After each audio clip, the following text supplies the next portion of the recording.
안녕하세요. 아사나 지도법 시간입니다. 네, 이번 시간에는 마르치 아사나 A, B, C, D 동작을 배워보겠습니다. 먼저 마르치 아사나는 A, B, C, D 4개의 동작으로 이루어져 있는데요. A, B는 전구를 기반으로 할 거고요. C, D는 그 동작에 트위스트가 더 추가된 동작입니다. 자, 먼저 마르치 아사나 A, B의 바른 정렬과 바르지 않는 정렬 먼저 알아보겠습니다. 마르치 아사나 A의 바른 정렬입니다. 먼저 전굴이기 때문에 축을 고관절로 써서 상체를 숙여줬고요. 상체는 바른 정렬, 반듯한 상태를 유지하고 있습니다. 이번에는 마르치 아사나 B 바른 정렬입니다.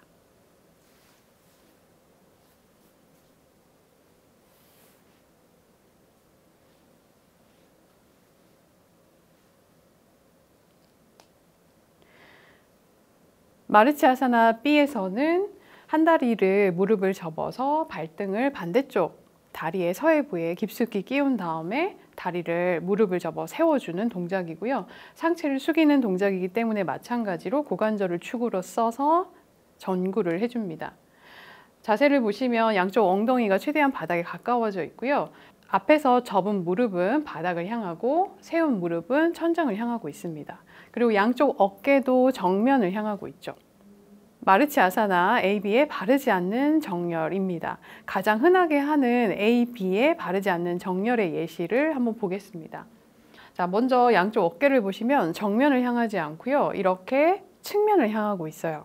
그리고 고관절을 축으로 써서 전구를 해야 되는데 등허리가 말려있기 때문에 축을 고관절로 충분히 쓰지 못하고 있는 상태입니다. 무릎 같은 경우에도 살짝 구부러져 있는데요. 자, 이렇게 등허리가 말리고 무릎이 구부러지는 이유는 하체 후면에 있는 햄스트링이 타이트하기 때문에 등허리가 말리고 무릎이 구부러지는 바르지 않는 정렬이 나타나는 겁니다. 상체 같은 경우에는 지금 어깨가 이렇게 측면을 향하고 있는데요. 이 이유는 어깨 관절을 지나가고 앞가슴까지 이어지는 큰 가슴근 그리고 위팔 두갈래근, 삼각근과 같은 근육들이 충분히 이완돼서 팔을 뒤로 보내기가 어렵기 때문에 상체가 그대로 이 수축된 힘 때문에 딸려가게 되는 겁니다.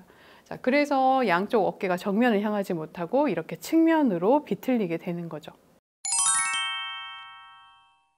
마르치 아사나의 바르지 않는 정렬입니다. 양쪽 엉덩이 중에서 무릎을 세운 쪽의 엉덩이가 굉장히 많이 바닥에서 뜨게 되고요. 양쪽 어깨 같은 경우에도 A에서 봤듯이 측면을 향하고 있게 됩니다. 그리고 어깨와 귀 사이도 굉장히 가까워지면서 어깨 긴장을 유발하고 있죠. 마르치 아사나 B에서 다리의 모양은 정면에서 보시다시피 한 다리는 무릎을 접어서 발등을 반대쪽 서해부에 깊숙이 끼워줘야 되고요. 이 동작을 할 때 발목을 지나가는 앞정강근이라는 근육과 무릎 관절을 지나가는 쿼드리셉스, 넙다리 네갈래근이라는 근육이 충분히 이완되지 않으면 수축하는 힘 때문에 이 접은 다리, 서해부 쪽으로 올린 다리에 발등이 계속해서 밀어내는 힘을 쓰게 되고요. 무릎 같은 경우에도 무릎을 계속 펴려는 힘을 쓰게 됩니다. 그런 수축하는 힘 때문에 이 반대쪽 다리에서도 불편한 통증을 느낄 수가 있게 되고요. 무릎을 계속 펴려거나 발등을 계속 밀는 힘이 생기기 때문에 무릎 자체도 계속 뜨게 되는 겁니다. 그렇다 보니까 이 뜨는 무릎을 낮추기 위해서 상체를 앞으로 숙이게 되고 그런 과정에서 무릎은 낮아질지 모르지만 반대쪽 엉덩이는 지면에서 굉장히 많이 뜨게 되는 그런 바르지 않는 정렬이 나타나게 되는 겁니다. 이 동작이 어려운 분들을 위한 이지 포즈 쉬운 동작으로 변형된 아사나를 알려드리겠습니다. 네, 마르치 아사나 A를 하실 때 일단 기본적으로 전굴이기 때문에 상체에서 허리나 등이 많이 굽어지시는 분들 같은 경우에는 엉덩이 밑에 블럭을 깔고 진행을 해볼게요. 앞에서 다른 동작을 통해서 설명한 이 햄스트링 때문에 단축되면 등허리가 말린다고 말씀을 드렸었죠. 그때도 이 블럭을 써서 엉덩이를 높인 다음에 그 단축된 햄스트링을 보완할 수 있는 이지 포즈를 제안을 해드렸는데요. 여기서도 마찬가지입니다.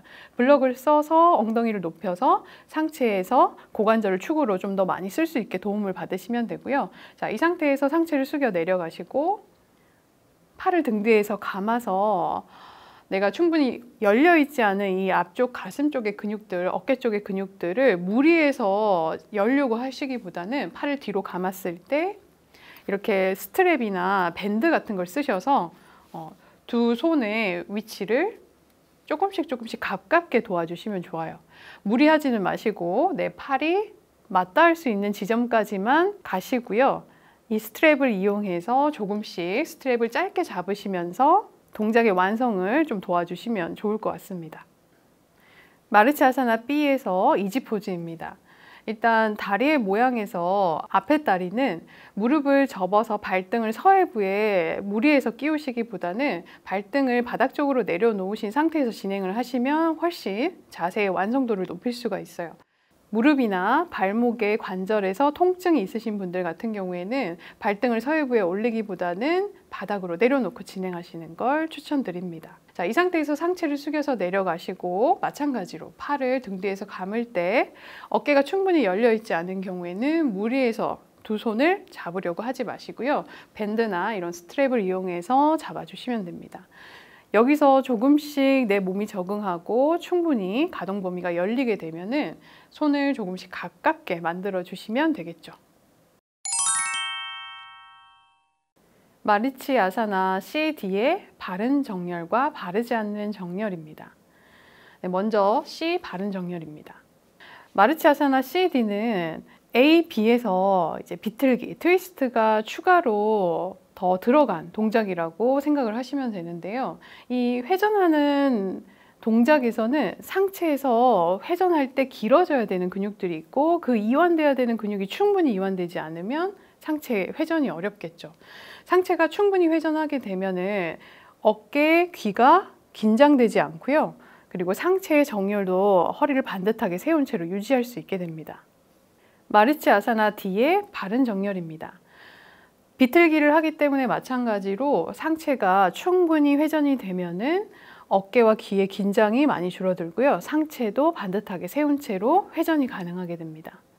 양쪽 엉덩이도 바닥에서 많이 뜨지 않은 상태로 유지할 수 있게 되고요. 마르치 아사나 C 바르지 않는 정렬입니다. 일단 대표적으로 어깨와 귀가 굉장히 긴장되어 있는 걸 확인하실 수가 있고요. 상체 회전의 가동 범위가 충분히 나오지 않았기 때문에 등 허리도 반듯하게 세우지를 못하고 있는 상태입니다. 허리와 등이 말려 있기 때문에 호흡도 굉장히 짧고 불편한 상태가 지속이 되실 거고요. 마르치 아사나 D의 바르지 않는 정렬입니다. 일단 충분히 회전이 일어나지 않았기 때문에 등허리도 말린 상태이고 그리고 양손을 잡을 수 없는 상태입니다. 그리고 엉덩이도 바닥에서 많이 떠 있는 상태고요. 어깨와 귀도 함께 긴장이 되어 있는 상태죠.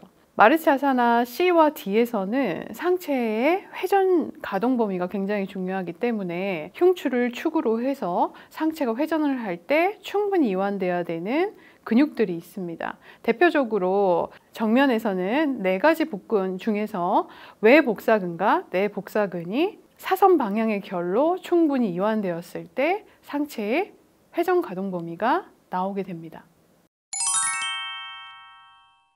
이 동작이 어려우신 분들을 위한 이지 포즈입니다.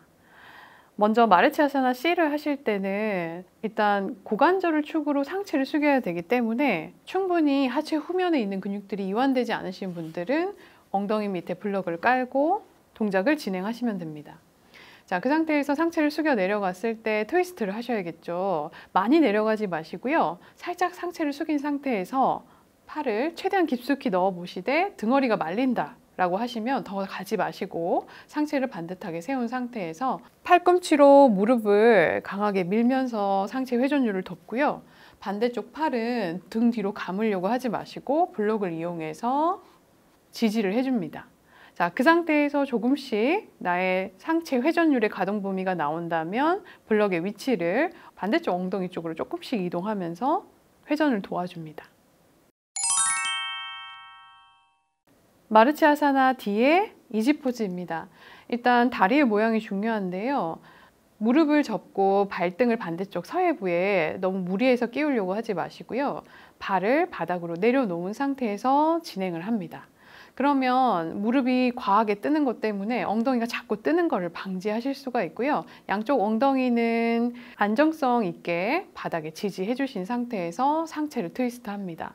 마찬가지로 C에서 하셨던 것처럼 팔꿈치를 무릎 측면에 대고 최대한 강하게 밀어주면서 상체의 회전율을 돕고요. 반대쪽 팔은 블럭을 짚어서 안정성을 가져갑니다. 상체 회전율이 조금씩 익숙해진다면 가동 범위가 커지면 커질수록 이 블럭의 위치를 조금씩 더 멀리 짚으셔서 자세의 완성을 도와줍니다. 자, 그리고 또 한 가지 방법은요. 팔을 뒤로 감았을 때 아직까지 두 손을 맞잡기가 어려우신 분들은 우리가 마르치 아사나 AB에서 했던 것처럼 이렇게 스트랩을 이용해서 한 손씩 잡고 등허리가 말린다면 너무 무리해서 양손을 등허리를 구부려서 잡으려고 하지는 마시고요. 상체를 반듯하게 세운 상태에서 최대한 팔을 넓게 뒤로 보내면서 스트랩의 간격을 조금씩 좁혀주면서 상체 회전율을 도와줍니다. 만약에 등허리가 말린다면 바르지 않는 정렬에서는 호흡이 짧아지게 되고요. 호흡이 짧아지면 몸의 긴장도가 올라가기 때문에 자세를 오랫동안 유지하기도 어렵고 이완을 하기도 굉장히 어렵습니다.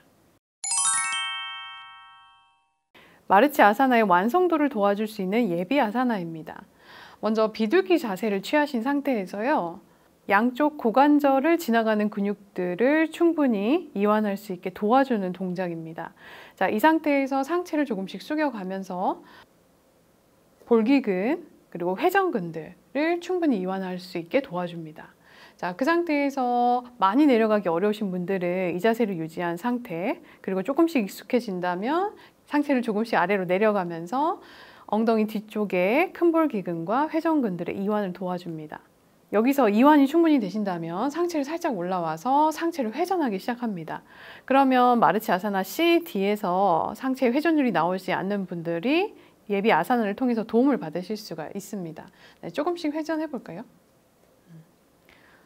자, 그 상태에서 가능하신 분들은 반대쪽 팔꿈치를 앞에 구부린 다리에 무릎 측면에 끼우시고요. 자, 여기서 조금씩 익숙해진다면 상체를 더 내려서 팔꿈치가 바닥에 닿도록 하고 상체를 조금씩 더 바닥으로 가깝게 기울여 줄게요. 상체 회전율도 돕고요. 그리고 볼기근, 장요근과 같은 고관절을 지나가는 근육들의 유연성에도 도움을 줍니다. 마르치 아사나 A, B, C, D를 할 때는요. 고관절을 지나가는 근육들의 유연성도 중요하기 때문에 이 동작을 통해서 가동 범위를 충분히 넓혀주시는 게 필요합니다. 마르치 아사나 B와 D를 하실 때는 한 다리를 무릎을 접어서 반대쪽 서해부에 발등을 깊숙이 끼우는 이 하체의 동작들이 필요하죠. 자, 그럴 때 발등을 지나가는 앞정강근과 무릎 관절을 지나가는 넙다리 네갈레근의 유연성이 필요한데요. 그 유연성을 좀 도와줄 수 있는 예비 아사나입니다. 자, 무릎을 살짝 꿇고 앉은 상태에서 한쪽 손으로 오른쪽 또는 왼쪽 무릎을 가볍게 감싸주고요. 그 상태에서 발등은 바닥을 계속 누른 채로 상체를 조금씩 반듯하게 뒤로 세운 상태에서 누우면서 발등을 지나가는 근육들의 이완을 도와줍니다. 무릎도 접고 있기 때문에 넙다리 네갈레근의 이완에도 도움을 줄 수 있습니다. 만약에 이 동작이 너무 어려우신 분들 같은 경우에는 무릎을 꿇고 앉아있는 것만으로도 충분히 이완에 도움을 줄 수가 있고요. 이렇게 블럭을 이용해서 도움을 주는 방법도 있습니다. 무릎 아래 블럭을 깔고 이렇게 유지하시는 것만으로도 발등을 지나가는 앞정강근과 쿼드리셉스, 넙다리 네갈레근의 유연성에 도움을 줄 수가 있고요. 만약에 내가 조금씩 이 동작에 익숙해진다면 블럭의 높이를 바꿔가면서 난이도를 올리시는 것도 방법입니다. 네, 마르치 아사나에서 팔을 뒤로 보낼 때 기본적으로 이완되어야 하는 근육들이 있는데요. 그 중에서도 우리가 위팔 두갈래근에 대해서 한번 알아보도록 하겠습니다. 위팔 두갈래근은 바이셉스 브라키라고도 하는데요. 일단 이 근육은 두 개의 갈래로 이루어져 있다. 이름에서도 확인하실 수 있죠. 첫 번째로 긴 갈래가 있고요. 두 번째로 짧은 갈래가 있습니다. 먼저 긴 갈래의 시작점과 끝점에 대해서 알아볼게요. 어깨 관절에서요. 위팔뼈에 머리와 맞닿아 있는 관절 오목이 있습니다. 글레노이드 포사라고 하는데요. 그 글레노이드 포사에서도 위쪽에 있는 수프라 글레노이드 포사 관절 위 오목에서 시작을 하고요. 끝나는 지점은 여기 팔꿈치 관절을 지나서 radial tuberosity에서 끝납니다. 그리고 하나의 줄기가 또 나오는데요. 얘는 이 radius와 이 울나 사이에 있는 근막에서 끝나고요. 짧은 갈래는 시작점이 이 어깨뼈에 톡 튀어나온 두 개의 뼈가 앞쪽에 있습니다. 아래쪽에 있는 오해돌기 코라코이드 프로세스에서 시작을 하고요. 이렇게 팔꿈치 관절을 똑같이 주행을 해서 긴 갈래와 만나서 radial tuberosity 그리고 이 레디어스와 울나 사이에 있는 막에서 끝나게 됩니다. 이 시작점과 끝점을 알게 되면 이 근육이 만들어내는 움직임에 대해서 이해를 할 수가 있는데요. 이 근육은 일단 두 개의 관절을 지나는 근육이라고 이해하시면 됩니다. 투 조인트 머슬이라고 하죠. 우선은 두 갈래 모두 다 어깨 관절을 지나가고요. 팔꿈치 관절까지 지나갑니다. 그래서 팔꿈치를 이렇게 구부리는 역할도 하고요.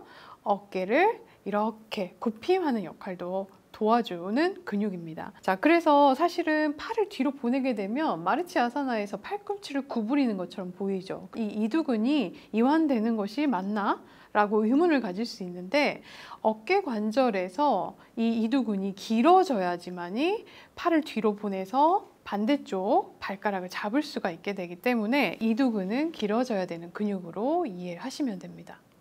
이렇게 투 조인트 머슬은 우리 신체 부위에 여러 개가 있는데요. 대표적으로는 햄스트링, 하체 후면에 있는 근육이고요. 또 한 가지는 비복근, 종아리 근육을 이루고 있죠. 게스트록니미오스라고도 하는데 그 근육들도 투 조인트 머슬이 됩니다. 마르치 아사나 CD를 할 때는 상체 회전이 굉장히 중요합니다. 이 상체를 회전할 때는 회전에 관여하는 사선 방향의 근육들이 수축되고 반대쪽에 있는 결의 방향의 근육들은 이완이 되어야지 회전이 충분히 일어날 수가 있겠죠. 흉추를 축으로 해서 이 상체의 회전율을 충분히 가져가기 위해서는 방해되는 수축되어 있는 사선 방향 결의 근육들이 이완되는 것이 필요한데요. 어떤 근육들이 있는지 살펴볼게요. 대표적으로 이 전면에서 복근을 이루고 있는 내복사근과 외복사근에 대해서 알아보겠습니다. 일단 외복사근은 바깥에 있는 복사근이라고 이해를 하시면 되고요. 한글로는 배 바깥 빗근이라고 합니다. external oblique라고 영문으로 표기가 되고요. 일단 시작점은 여기 갈비뼈 굉장히 높은 곳에서 시작을 해요. 5번, 6번, 7번, 8번, 9번, 10번, 11번, 12번까지 다 연결되어 있고요. 여기서 시작해서 사선 방향으로 이 가운데 있는 리니아 알바라고 하는 백선까지 연결되고 주행하는 근육이라고 보시면 됩니다. 거기서 끝나는 게 아니라 여기 치골 그리고 여기 ASIS와 치골을 연결하고 있는 서해부 인대까지도 정지점으로 알려져 있고요. 그리고 여기 ASIS까지도 이 방향으로 이렇게 안쪽으로 사선 방향으로 주행을 하고 있습니다. 그래서 정면에서 보자면 이런 방향으로 마치 우리가 주머니에 손을 집어넣듯이 이 방향으로 근육의 결이 나 있다라고 이해를 하시면 돼요. 그리고 내복사근 이야기를 했는데요. 내복사근은 외복사근보다 안쪽에 있는 근육이고요. 그 근육은 배 속빗근 또는 인터널 오빌리크라고 불립니다. 이 아이는 아래에서 시작한다고 알려져 있는데요. 마찬가지로 아까 이야기했던 서해부인대 그리고 장골 능선의 앞부분에서 시작을 해서 이렇게 사선 방향 위쪽을 향하고 있습니다. 마찬가지로 가운데 있는 리니아 알바 백선으로 향하고 있고요. 갈비뼈 10번, 11번, 12번까지 연결된다고 알려져 있어요. 그리고 이 등 쪽 뒤에 있는 흉뇨 근막도 연결성을 가져가고 있다라고 알려져 있고요. 이 근육은 정면에서 보자면 이 방향, 이 사선 방향 위쪽으로 주행을 하고 있어요. 자, 제가 왜 이 설명을 했냐면 상체를 오른쪽으로 회전을 할 때 길어져야 되는 사선 방향 근육의 결이 있죠. 정면에서 외복사근과 내복사근이 있어요. 내복사근은 이 방향으로 주행을 하고요. 외복사근은 이 방향으로 주행을 하겠죠. 반대쪽에 있는 외복사근과 반대쪽에 있는 내복사근이 서로 사선 방향의 결을 이루면서 제가 오른쪽으로 회전을 할 때 왼쪽에 있는 외복사근 그리고 오른쪽에 있는 내복사근이 길어져야지만이 오른쪽으로 회전하는 가동 범위가 충분히 나올 수 있습니다. 마르치 아사나에서 상체 회전을 도와줄 수 있는 예비 아사나를 함께 배워볼 건데요. 설명드렸다시피 이제 사선 방향 결이 길게 이완되는 게 필요하겠죠. 자, 제가 여기서 왼쪽으로 회전을 하게 되면 오른쪽에 있는 내복사근 그리고 왼쪽에 있는 외복사근은 수축이 될 거고요. 반대쪽 왼쪽에 있는 내복사근과 오른쪽에 있는 외복사근은 길어져야겠죠. 자, 그래서 오른쪽에서 왼쪽으로, 왼쪽에서 오른쪽으로 이렇게 회전을 할 때 좌우의 방향에 따라 내 몸의 가동 범위가 충분히 나오지 않는다면 그 방향으로 회전의 가동 범위를 도와줄 수 있는 좋은 예비 아사나가 됩니다. 만약에 제가 서 있었다면 벽을 이용하시면 도움이 많이 돼요. 일단 골반을 고정한 상태에서 상체를 이렇게 회전해서 양손으로 벽을 짚는다고 생각하시면서 회전을 돕습니다. 필요하다면 흉추를 축으로 써서 회전을 할 수 있도록 골반을 고정하고 상체를 회전하면서 천천히 이동을 하시되 충분히 가동 범위가 나온다면 반동을 이용해서 상체에 회전을 도와줄 수 있는 예비 아사나를 하시면 좋고요. 만약에 벽이 없다면 서서 양발을 바닥에 고정한 채로 골반을 최대한 움직이지 않는 범위 내에서 이렇게 회전을 반동을 이용해서 반복하신다면 회전 가동률을 높일 수 있는데 도움이 됩니다. 이 동작이 되지 않는다고 너무 조급해 하거나 너무 욕심내지 않으시고 차근히 A부터 순서대로 하나씩 동작의 완성도를 높인다면 D까지도 언젠가 완성하실 수 있을 거예요. 그리고 늘 얘기하지만 나의 몸에 맞게 건강하고 지속 가능하게 아사나를 하시는 게 중요하기 때문에 이 마르치 아사나에서 완성도가 나오지 않는다고 해서 너무 자책하지 마시고요. 나의 몸에 맞는 아사나를 하시면서 건강함을 유지하시고 아사나를 잠깐 하다가 성취감의 목적을 이룬 다음에 그만두시는 게 아니라 지속 가능한 아사나를 하시기를 바랍니다.